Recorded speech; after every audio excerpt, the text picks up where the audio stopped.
Now, this is an interesting question. How should you be breathing during a race? And the common wisdom is to take in really deep breaths. And because the mouth is the biggest opening, you open your mouth and you'll gulp in as much air as you can.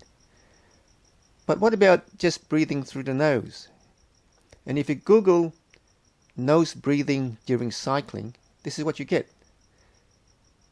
Top of the page, it says, breathe in through the mouth and out through the nose, not the other way around. Now look at these racing pictures. You see that predominantly I've got my mouth open. And I've been doing that for the last 40 years or so when I've been racing. And you see that I'm not alone. Everyone else in the bunch seems to be doing the same thing. So just look at all these open mouths. They're all around me, and I've probably got the biggest mouth. But this all changed about 6 months ago.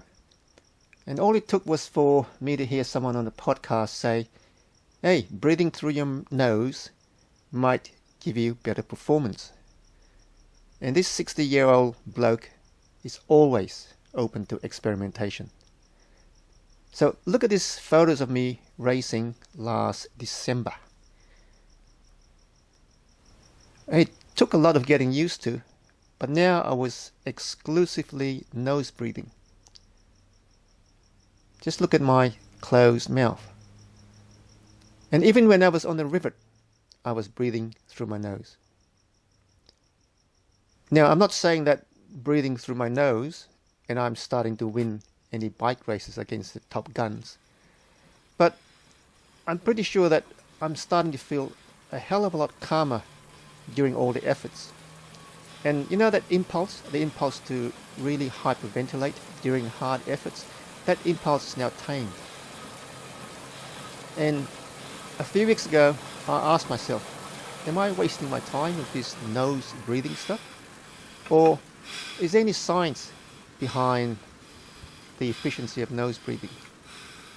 And then someone suggested a book. It was called The Oxygen Advantage. It's quite a real interesting read, and I'm about a third of the way through it. So I'm still nose breathing, and I reckon in this moment in time when we're all locked at home on our trainers, it's well worthwhile to just practice nose breathing and just see for yourself whether it works for you and it makes your cycling any better.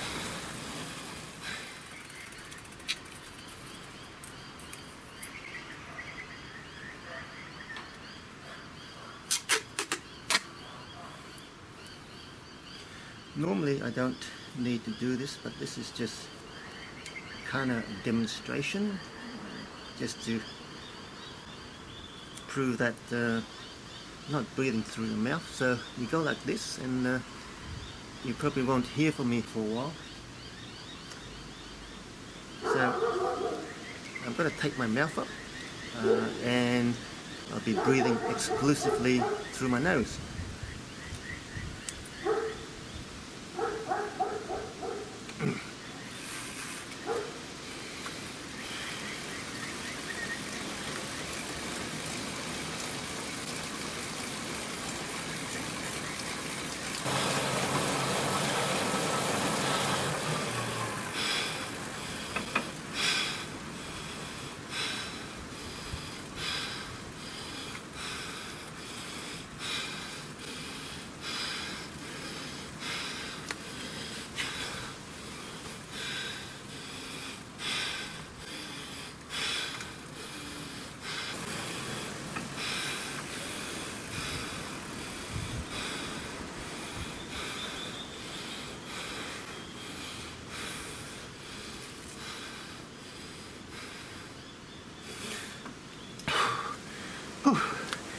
And I've been going fairly flat out, and whilst before it would be breathing through the mouth, now I've been able to do exclusively just nasal breathing. So you want to find out more, there's a, it's called the oxygen advantage.